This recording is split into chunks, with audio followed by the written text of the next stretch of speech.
നമുക്ക് ക്ലാസ്സിലേക്ക് പോകാം. ഓക്കെ, ആദ്യമേ നമുക്ക് പഠിക്കാം നമ്പർ ലൈൻ. അല്ലെങ്കിൽ സംഖ്യാരേഖ എന്ന് പറയും. സംഖ്യാരേഖ എന്ന് പറയുമ്പോൾ ഇവിടെ 0 ഉണ്ട്, 1 2 3 4 എക്സെട്ര അപ് ടു ഇൻഫിനിറ്റി. ഇവിടുന്ന് -1 -2 -3 മുതൽ എക്സെട്ര -ഇൻഫിനിറ്റി. അപ്പൊ ഇവിടുന്ന് 0 നിന്ന് അങ്ങോട്ട് പോകുന്നതിനെ പോസിറ്റീവ് സംഖ്യകൾ, 0 നിന്ന് അങ്ങോട്ട് പോകുന്നതിന് എന്താ പറയുക, പോസിറ്റീവ് സംഖ്യകൾ എന്ന് പറയുന്നത്, അല്ലെങ്കിൽ പോസിറ്റീവ് നമ്പേഴ്സ് എന്ന് വിളിക്കും.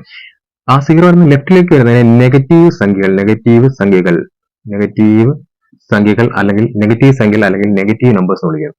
ഇനി പോസിറ്റീവ് സംഖ്യയിൽ അങ്ങോട്ട് പോകുന്നതോറും വാല്യൂ കൂടി വരുന്നു. പോസിറ്റീവ് സംഖ്യകളിൽ അങ്ങോട്ട് പോകുന്നതോറും വാല്യൂ കൂടി വരുന്നു. 1 2 ഒന്നിനേക്കാളും വാല്യൂ കൂടുതലാണ് 2 2 വില കൂടുതലാണ് 3 3 വില കൂടുതലാണ് 4 അങ്ങനെ കൂടി പോകുന്നു. ഓക്കെ, ഇവിടുന്ന് പൂജ്യത്തിന് ഇടത്തോട്ട് വരുന്നതോറും വാല്യൂ കുറഞ്ഞു വരുന്നു. പൂജ്യത്തിന് ഇടത്തോട്ട് വരുന്നതോറും എന്താ പറയുന്നു, വാല്യൂ കുറഞ്ഞു. ഇപ്പൊ -1 -2 -3 -4. -1 വില കുറവാണ് -2. 0 വില കുറവാണ് -1. -1 വില കുറവാണ് -2. -2 വില കുറവാണ് -3. -3 വില കുറവാണ് -4. അപ്പൊ -10 ആണോ വലുത് -1 ആണോ വലുത് എന്ന് ചോദിച്ചു കഴിഞ്ഞാൽ നമ്മൾ എന്താ പറയും? ഇപ്പം -1 ആണ് വലുത്. പറഞ്ഞു മനസ്സിലായോ? ഇനി -101 ആണോ വലുത് -1 ആണോ വലുത് എന്ന് ചോദിച്ചു കഴിഞ്ഞാൽ എന്താണ് വലുത്? -1 ആണ് വലുത്. ഓക്കെ, ഇനി നമുക്ക് ഇങ്ങനെ പോകാം. -1 ആണോ വലുത് 0 ആണോ വലുത് എന്ന് ചോദിച്ചാൽ എന്താ പറയാം? 0 ആണ് വലുത്. -1 ആണോ വലുത് 0 ആണോ വലുത് എന്ന് വെച്ചാൽ എന്താ പറയാം? 0 ആണ് വലുത്. ഓക്കെ, നമ്മൾ പഠിക്കാൻ പോകുന്നത് നാച്ചുറൽ നമ്പേഴ്സ് അല്ലെങ്കിൽ എണ്ണൽ സംഖ്യകൾ. നമുക്ക് എല്ലാവർക്കും അറിയാം എണ്ണൽ സംഖ്യകൾ എന്താണെന്ന് നമുക്കറിയാം. ഒരു കൊച്ചുകുട്ടികൾക്ക് പോലും അറിയാം എണ്ണൽ സംഖ്യകൾ എന്താണെന്ന് പറയുകയാണ്. എണ്ണൽ സംഖ്യകൾ എന്ന് പറഞ്ഞു കഴിഞ്ഞാൽ നമുക്ക് ഈ നമ്പർ ലൈനിലെ നമ്മൾ എണ്ണാൻ തുടങ്ങുന്നത് ഏതാണ്? 0 മുതൽ എണ്ണാൻ തുടങ്ങും ഇല്ലല്ലോ. 1 2 3 4 എന്നല്ലേ എണ്ണാൻ തുടങ്ങുന്നത്. അപ്പോൾ എണ്ണാൻ ഉപയോഗിക്കുന്ന സംഖ്യയാണ് എണ്ണൽ സംഖ്യ എന്ന് പറയുന്നത്. 1 2 3 4 5 6 ഇതാണ് 1 2 3 4 5 എക്സെട്ര 6 എക്സെട്ര. ഇതിനെയാണെന്ന് പറയുന്നത് എണ്ണൽ സംഖ്യകൾ എന്ന് പറയുന്നത്. ഇനി എണ്ണൽ സംഖ്യക്ക് മറ്റൊരു പേരുണ്ട്. എന്താണ്? നിസർഗ സംഖ്യകൾ. എന്താണ്? നിസർഗ സംഖ്യകൾ. എണ്ണൽ സംഖ്യയുടെ മറ്റു പേരാണ് നിസർഗ സംഖ്യ എന്ന് പറയുന്നത്. മനസ്സിലായോ? അപ്പൊ ഇനി ഏറ്റവും ചെറിയ നിസർഗ സംഖ്യ ഏതെന്ന് വെച്ച് കഴിഞ്ഞാൽ ഏതാണ്? 1. ഏറ്റവും ചെറിയ നിസർഗ സംഖ്യ ഏതാണെന്ന് വെച്ചാൽ എന്താണ്? 1. ഏറ്റവും ചെറിയ എണ്ണൽ സംഖ്യ ഏതാണ് എന്ന് വെച്ചാൽ നമുക്കറിയാം എന്താണ്? 1. അപ്പൊ ഏറ്റവും ചെറിയ നിസർഗ സംഖ്യ ഏതാണ്? 1. മനസ്സിലായോ? അടുത്ത നമുക്ക് പഠിക്കാം അഖണ്ഡ സംഖ്യകൾ. അഖണ്ഡ സംഖ്യകളിലെ മറ്റൊരു പേരാണ് ഹോൾ നമ്പേഴ്സ്. അഖണ്ഡ സംഖ്യകൾ അല്ലെങ്കിൽ എന്താണ് ഹോൾ നമ്പേഴ്സ്. ഇപ്പോൾ എണ്ണൽ സംഖ്യകൾ നമ്മൾ പറയും 1 2 3 4 5 6 എന്ന് പറഞ്ഞ എണ്ണൽ സംഖ്യകൾ. ഈ അഖണ്ഡ സംഖ്യകൾ എന്ന് പറഞ്ഞു കഴിഞ്ഞാൽ 0 വരും. 0 1 2 3 4 5 എക്സെട്ര അപ് ടു ഇൻഫിനിറ്റി. പറഞ്ഞു മനസ്സിലായി? ഹോൾ നമ്പേഴ്സ് അല്ലെങ്കിൽ അഖണ്ഡ സംഖ്യകൾ എന്ന് പറഞ്ഞാൽ 0 0 1 2 3 4 5 6 എക്സെട്ര. ഇതിനാണെന്ന് പറയുന്നത് അഖണ്ഡ സംഖ്യകൾ എന്ന് പറയുന്നത്. അപ്പൊ ഏറ്റവും ചെറിയ അഖണ്ഡ സംഖ്യ ഏതാണെന്ന് വെച്ചാൽ എന്താണ്? ഏറ്റവും ചെറിയ അഖണ്ഡ സംഖ്യ ഏതാണ്? 0. ഏറ്റവും ചെറിയ അഖണ്ഡ സംഖ്യ ഏതാണ്? 0. ഓക്കെ, അടുത്ത നമുക്ക് ഇരട്ട സംഖ്യകൾ എന്താണെന്ന് പഠിക്കാം. ഇരട്ട സംഖ്യകൾ എന്ന് പറഞ്ഞു കഴിഞ്ഞാൽ 2 4 6 8 ഈ നമ്പറിലാണ് 2 4 6 8 എക്സെട്ര. ഇങ്ങനെ പോകുന്നതിനെയാണ് എന്താ പറയുക? ഇരട്ട സംഖ്യകൾ എന്ന് പറയുന്നത്, അല്ലെങ്കിൽ ഈവൻ നമ്പേഴ്സ് എന്ന് പറയും. ഈവൻ നമ്പേഴ്സ് അല്ലെങ്കിൽ ഇരട്ട സംഖ്യകൾ. അതായത് ഇരട്ട സംഖ്യകൾ എന്ന് പറഞ്ഞു കഴിഞ്ഞാൽ 2 കൊണ്ട് നിശേഷം ഹരിക്കാൻ പറ്റുന്ന എല്ലാ സംഖ്യകളും നമ്മൾ ഇരട്ട സംഖ്യകൾ എന്ന് പറയാം. 2 കൊണ്ട് നിശേഷം ഹരിക്കാൻ പറ്റുന്ന എല്ലാ സംഖ്യകളും എന്ന് പറയാം ഇരട്ട സംഖ്യകൾ. 2 കൊണ്ട് നിശേഷം ഹരിക്കുക എന്ന് പറഞ്ഞു കഴിഞ്ഞാൽ നമ്മൾ ഏതെങ്കിലും സംഖ്യ എടുത്ത് 2 കൊണ്ട് ഹരിച്ചു കഴിഞ്ഞാൽ അല്ലെങ്കിൽ ഡിവൈഡ് ചെയ്ത് കഴിഞ്ഞാൽ എന്താ പറയാം? 0 വരും. 0 വരണം. ശിഷ്ടം 0 വരണം. അപ്പൊ നമ്മളൊരു 4 എടുക്കുകയാണെന്നുണ്ടെങ്കിൽ 2 കൊണ്ട് ഭാഗിക്കാണ് 1 2 2 2 4. ശിഷ്ടം എന്ത് വേണം? 0 വരുവാണെങ്കിൽ നമുക്ക് അതിന് എന്താ നിശേഷം ഹരിക്കുക എന്ന് പറയാം. അപ്പൊ 2 4 6 8 എക്സെട്ര അങ്ങനെ പോകും. അപ്പൊ ഏറ്റവും ചെറിയ ഇരട്ട സംഖ്യ ഏതാണെന്ന് വെച്ചാൽ എന്താ പറയും? 2. ഏറ്റവും ചെറിയ ഇരട്ട സംഖ്യ ഏതാണ്? 2. ഓക്കെ, അടുത്തത് നമുക്ക് ഒറ്റ സംഖ്യകൾ പഠിക്കാം. ഒറ്റ സംഖ്യകൾ അല്ല എന്താ പറയാം? ഇംഗ്ലീഷ് എന്താ പറയുക? ഓഡ് നമ്പേഴ്സ് എന്ന് വിളിക്കും. ഈ ഓഡ് നമ്പേഴ്സ് അല്ല ഒറ്റ സംഖ്യകൾ എന്ന് പറഞ്ഞു കഴിഞ്ഞാൽ നമുക്ക് എന്താ പറയാ? ഇരട്ട സംഖ്യകൾ പഠിച്ച് 2 4 6 8. ഒറ്റ സംഖ്യ എന്ന് പറഞ്ഞാൽ 1 3 5 7 9 എക്സെട്ര. അതിനെന്ന് പറയുന്നത് ഒറ്റ സംഖ്യ എന്ന് പറയുന്നത്. ഏറ്റവും ചെറിയ ഒറ്റ സംഖ്യ ഏതാണെന്ന് വെച്ചാൽ എന്താണ്? ഏറ്റവും ചെറിയ ഒറ്റ സംഖ്യ ഏതാണ്? 1. ഏറ്റവും ചെറിയ ഒറ്റ സംഖ്യ ഏതാണ്? 1. ഓക്കെ, അടുത്തതായിട്ട് നമുക്ക് അഭാജ്യ സംഖ്യകൾ എന്താണെന്ന് നോക്കാം. അഭാജ്യ സംഖ്യകൾ അല്ലെങ്കിൽ പ്രൈം നമ്പേഴ്സ് എന്ന് പറയും. അഭാജ്യ സംഖ്യകൾ എന്ന് പറഞ്ഞു കഴിഞ്ഞാൽ 2 ഘടകങ്ങൾ മാത്രമേ കാണത്തുള്ളൂ. ഏതൊരു സംഖ്യ എടുത്താലും 2 ഘടകങ്ങൾ മാത്രമേ കാണത്തുള്ളൂ. ഒന്നും ആ സംഖ്യ ആയിരിക്കും അതിന്റെ ഘടകങ്ങൾ. അങ്ങനെ വരുന്നതിനെ അങ്ങനെ എന്താ പറയുക? അഭാജ്യ സംഖ്യകൾ എന്ന് പറയുന്നത്. മറ്റു രീതിയിൽ പറഞ്ഞു കഴിഞ്ഞാൽ 1 കൊണ്ടും ആ സംഖ്യ കൊണ്ടും മാത്രമേ നിശേഷം ഹരിക്കാൻ പറ്റത്തുള്ളൂ. അപ്പൊ ഏതൊരു സംഖ്യ എടുത്തു കഴിഞ്ഞാൽ 1 കൊണ്ടും ആ സംഖ്യ കൊണ്ടും മാത്രമേ നിശേഷം ഹരിക്കാൻ പറ്റുള്ളൂ. നിശേഷം ഹരിക്കുന്ന ശിഷ്ടം 0 വരണം. അങ്ങനെ ഉള്ള സംഖ്യകൾ എന്ന് പറയുന്നത് അഭാജ്യ സംഖ്യകൾ എന്ന് പറയുന്നത്. ഉദാഹരണം നോക്കാം. 2 എടുക്കുകയാണെങ്കിൽ, ഒരു സംഖ്യ 2 എടുക്കുകയാണെങ്കിൽ 2നെ 1 കൊണ്ട് ഭാഗിക്കുമ്പോൾ 1 2 2 ശിഷ്ടം 0. ഇനി അടുത്ത 2നെ 2 വെച്ച് നോക്കുകയാണ്. 1 2 2 ശിഷ്ടം 0.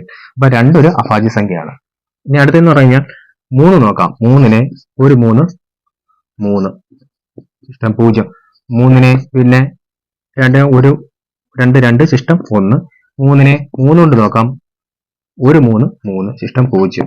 അതായത് 3നെ 1 കൊണ്ട് 3 കൊണ്ട് ഹരിച്ചപ്പോഴാണ് 0 കിട്ടിയത്. അതുകൊണ്ട് 3 ഒരു പ്രൈം നമ്പർ ആണ്. വേറെ മനസ്സിലാവുന്നുണ്ടോ? അടുത്ത 4 നോക്കാം. 4നെ 1 കൊണ്ട് ഹരിച്ചപ്പോൾ 1 4 4 ശിഷ്ടം 0. 4നെ 2 കൊണ്ട് ഹരിച്ചപ്പോൾ 2 2 4 ശിഷ്ടം 0. 4നെ 4 കൊണ്ട് ഹരിച്ചപ്പോൾ 1 4 4 ശിഷ്ടം 0. അതായത് 4നെ 1 കൊണ്ട് ഹരിച്ചപ്പോഴും 2 കൊണ്ട് ഹരിച്ചപ്പോഴും 4 കൊണ്ട് ഹരിച്ചപ്പോഴും 0 കിട്ടി. അതുകൊണ്ട് ഇതൊരു പ്രൈം നമ്പർ ആണോ? ഇതൊരു പ്രൈം നമ്പർ അല്ല. അതായത് 3 ഘടകങ്ങൾ വന്നുകൊണ്ട് പ്രൈം നമ്പർ അല്ല. അടുത്തെന്ന് പറഞ്ഞാൽ 5. 5നെ നമുക്ക് 1 കൊണ്ടും 1 5 5 ശിഷ്ടം 0. 5 കൊണ്ട് മാത്രമേ ഹരിക്കുമ്പോൾ 0 കിട്ടത്തുള്ളൂ. അടുത്ത 5 വെച്ച് നോക്കുക. 1 5 5 ശിഷ്ടം 0. അടുത്ത അതുകൊണ്ട് 5 ഒരു പ്രൈം നമ്പർ ആണ്. അടുത്ത 6 നോക്കാം. 6നെ 1 കൊണ്ട് ഹരിക്കുമ്പോൾ എന്താ കിട്ടും? 1 6 6 ശിഷ്ടം 0. 6നെ 2 വെച്ച് ഹരിക്കാം. 6നെ 2 വെച്ച് ഹരിച്ചു കഴിഞ്ഞാൽ 3 2 6 ശിഷ്ടം 0. 6നെ 3 വെച്ച് ഹരിച്ചു കഴിഞ്ഞാൽ 2 3 6 ശിഷ്ടം 0. 6നെ 6 കൊണ്ട് ഹരിച്ചു കഴിഞ്ഞാൽ 1 6 6 ശിഷ്ടം 0. അതായത് 6നെ 1 വെച്ച് ഹരിച്ചപ്പോഴും 2 വെച്ച് ഹരിച്ചപ്പോഴും 3 വെച്ച് ഹരിച്ചപ്പോഴും 6 വെച്ച് ഹരിച്ചപ്പോഴും നമുക്ക് എത്ര കിട്ടി? 0 കിട്ടി. അതുകൊണ്ട് 6 ഒരു പ്രൈം നമ്പർ അല്ല. മനസ്സിലാ? 6 പ്രൈം നമ്പർ അല്ല. അടുത്ത 7 നോക്കുവാണെങ്കിൽ 7 വെച്ച് നോക്കുവാണെങ്കിൽ 1 വെച്ചും 7 വെച്ചും മാത്രമേ 1 വെച്ചും 7 വെച്ചും മാത്രമേ ഹരിക്കുമ്പോഴേ 0 കിട്ടത്തുള്ളൂ. ഇനി അടുത്തെന്ന് വെച്ച് കഴിഞ്ഞാൽ 8 വെച്ച് 8നെ നോക്കുവാണെങ്കിൽ 2 വെച്ച് പറ്റും. നോക്കിയോ, 8നെ ചെയ്യുകയാണെങ്കിൽ 1 വെച്ച് ഹരിച്ചാൽ 0 കിട്ടും. 2 വെച്ച് ഹരിക്കാൻ പറ്റും. പിന്നെ അടുത്ത എത്ര? 4 വെച്ച് ഹരിക്കാൻ പറ്റും. 8 വെച്ച് ഹരിക്കാൻ പറ്റും. അപ്പൊ ഇത്രയും ഘടകങ്ങൾ വന്നതുകൊണ്ട് ഇതൊരു പ്രൈം നമ്പർ അല്ല. 1 7 ഇത് 7 ഒരു പ്രൈം നമ്പർ ആണ്. 7 1 വെച്ച് 7 വെച്ച് ഹരിക്കുമ്പോഴേ 0 കിട്ടത്തുള്ളൂ. 7 പ്രൈം നമ്പർ ആണ്. 8 പ്രൈം നമ്പർ അല്ല. ഇത്രയും ഘടകങ്ങൾ വരുന്നു. ഇനി അടുത്ത 9 നോക്കാം. 9 നോക്കുമ്പോൾ എത്ര വെച്ച് പറ്റും? 1 വെച്ച് പറ്റും, 3 വെച്ച് പറ്റും. 3 3 9. 3 വെച്ച് പറ്റും, 9 വെച്ച് പറ്റും. അപ്പൊ 9 പ്രൈം നമ്പർ അല്ല. 1 വെച്ച് പറ്റും, 3 വെച്ച് പറ്റും, 9 വെച്ച് പറ്റും. അതുകൊണ്ട് ഒരു പ്രൈം നമ്പർ അല്ല. അടുത്തതെന്ന് ചെയ്യാം.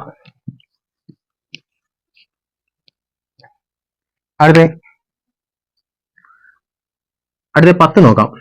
10 നോക്കി കഴിഞ്ഞാൽ 1 വെച്ച് പറ്റും, 1 വെച്ച് പറ്റും, 2 വെച്ച് പറ്റും, 5 വെച്ച് പറ്റും, 10 വെച്ച് പറ്റും. ഇതൊരു പ്രൈം നമ്പർ അല്ല. 11 നോക്കി കഴിഞ്ഞാൽ 1 വെച്ച് പറ്റും, 11 വെച്ച് പറ്റും. അപ്പൊ 7 കഴിഞ്ഞ് കഴിഞ്ഞാൽ പിന്നെ എന്താണ്? 11 ആണ് അടുത്ത പ്രൈം നമ്പർ. അടുത്ത 12 നോക്കാം. 12 നോക്കി കഴിഞ്ഞാൽ 1 വെച്ച് പറ്റും, 2 വെച്ച് പറ്റും, 3 വെച്ച് പറ്റും, 4 വെച്ച് പറ്റും, 6 വെച്ച് പറ്റും, 12 വെച്ച് പറ്റും. അപ്പൊ ഇതൊരു പ്രൈം നമ്പർ അല്ല. 12 ഒരു പ്രൈം നമ്പർ അല്ല. അടുത്ത 13നെ 1 വെച്ച് പറ്റും, 1 വെച്ചും 13 വെച്ച് ഹരിക്കുമ്പോഴേ നമുക്ക് 0 കിട്ടത്തുള്ളൂ. അതുകൊണ്ട് 13 ഒരു പ്രൈം നമ്പർ ആണ്.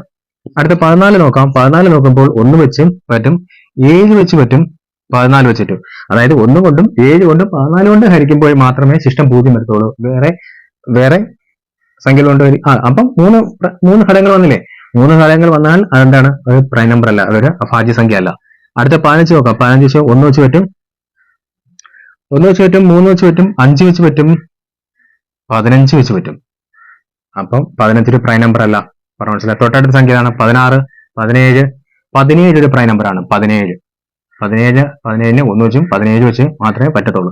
13 കഴിഞ്ഞാൽ എന്താണ്? 17 എക്സെട്ര അങ്ങനെ പോകും. അപ്പൊ നിങ്ങൾ ഇങ്ങനെ ചെയ്ത് നോക്കണം. 1 മുതൽ 100 വരെയുള്ള അഭാജ്യ സംഖ്യകൾ 1 മുതൽ 100 വരെയുള്ള അഭാജ്യ സംഖ്യകൾ ഏതൊക്കെയാണ് നിങ്ങൾ കണ്ടുപിടിച്ച് നോക്കണം. അപ്പൊ ഇതിനകത്ത് ഏറ്റവും ചെറിയ അഭാജ്യ സംഖ്യ ഏതാണ്?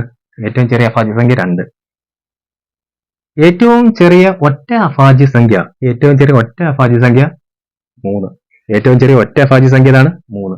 ഏറ്റവും ചെറിയ ഒറ്റ അഭാജ്യ സംഖ്യ 3. ഏറ്റവും ചെറിയ ഇരട്ട അഭാജ്യ സംഖ്യ 2. ഏറ്റവും ചെറിയ ഇരട്ട അഭാജ്യ സംഖ്യ ഏതാണ്? 2. ഒരേ ഒരു ഇരട്ട അഭാജ്യ സംഖ്യയുള്ളൂ. അതേതാണ്? 2. നിങ്ങൾക്ക് മനസ്സിലായോ? അഭാജ്യ സംഖ്യ എന്താണെന്ന് മനസ്സിലായോ? നമുക്ക് അടുത്തതായിട്ട് ഭാജ്യ സംഖ്യ നോക്കാം. ഭാജ്യ സംഖ്യ എന്ന് പറഞ്ഞു കഴിഞ്ഞാൽ ഭാജ്യ സംഖ്യ അല്ലെങ്കിൽ കോമ്പോസിറ്റ് നമ്പർ എന്ന് പറഞ്ഞാൽ 2ൽ കൂടുതൽ ഘടകങ്ങൾ വന്നു കഴിഞ്ഞാൽ അതിനെ ഭാജ്യ സംഖ്യ എന്ന് പറയാം. അതായത് നമ്മൾ ഒരു സംഖ്യ എടുത്തു കഴിഞ്ഞാൽ 2ൽ കൂടുതൽ ഘടകങ്ങൾ വന്നു കഴിഞ്ഞാൽ അതിനെ എന്താ പറയാം? ഭാജ്യ സംഖ്യ അല്ലെങ്കിൽ കോമ്പോസിറ്റ് നമ്പർ എന്ന് പറയാം. അപ്പം ഉദാഹരണത്തിന് നമ്മൾ ഒരു 2 എടുക്കുകയാണെങ്കിൽ 2ന്റെ ഘടകങ്ങളാണ് 1ഉം 2ഉം. അതിന് 2 ഘടകങ്ങളേ ഉള്ളൂ. 2 ഘടകങ്ങളെ ഉള്ളതുകൊണ്ട് അതൊരു ഭാജ്യ സംഖ്യ അല്ല. അടുത്ത 3 എടുക്കുകയാണെങ്കിൽ 1ഉം 3ഉം. 1ഉം 3ഉം ആണ് 3ന്റെ ഘടകങ്ങൾ. അപ്പൊ അത് ഇതിന് 2 ഘടകങ്ങളേ ഉള്ളൂ. അതുകൊണ്ട് ഒരു ഭാജ്യ സംഖ്യ അല്ല. ഇനി അടുത്ത 4 എടുത്തു കഴിഞ്ഞ് കഴിഞ്ഞാൽ 1 2 4. ഇത് 4 ഘടകങ്ങളാണ് 1, 2, 4. ഈ 1, 2, 4 ഇപ്പൊ 2ൽ കൂടുതൽ ഘടകങ്ങളില്ലേ, അതായത് ഇവിടെ 3 ഘടകങ്ങളില്ലേ, 2ൽ കൂടുതൽ ഘടകങ്ങൾ വന്നു കഴിഞ്ഞാൽ എന്തായിരിക്കും? ഭാജ്യസംഖ്യ ആയിരിക്കും. അപ്പൊ 4 ഒരു ഭാജ്യസംഖ്യ ആയിരിക്കും. അടുത്ത 5 എടുത്തു കഴിഞ്ഞാൽ 5ന്റെ ഘടകങ്ങൾ 1ഉം 5ഉം ആണ് 5ന്റെ ഘടകങ്ങൾ. അതുകൊണ്ട് ഇതിനകത്ത് 2 ഘടകങ്ങളേ ഉള്ളൂ. അതുകൊണ്ട് എന്താണ്? ഇതൊരു ഭാജ്യസംഖ്യ അല്ല. പറഞ്ഞു മനസ്സിലായി. അടുത്ത 6 എടുക്കാം. 6 എടുത്തു കഴിഞ്ഞാൽ 1, 2, 3, 6. പറഞ്ഞു മനസ്സിലായി. ഇതിന് 4 ഘടകങ്ങൾ ഉണ്ട്. അതായത് 2 ഘടകത്തിൽ കൂടുതൽ ഉള്ളത് കൊണ്ട് എന്താണ്? ഇതൊരു ഭാജ്യസംഖ്യയാണ്. അപ്പൊ 6 ഒരു ഭാജ്യസംഖ്യയാണ്. പറഞ്ഞു മനസ്സിലാവുന്നുണ്ടോ?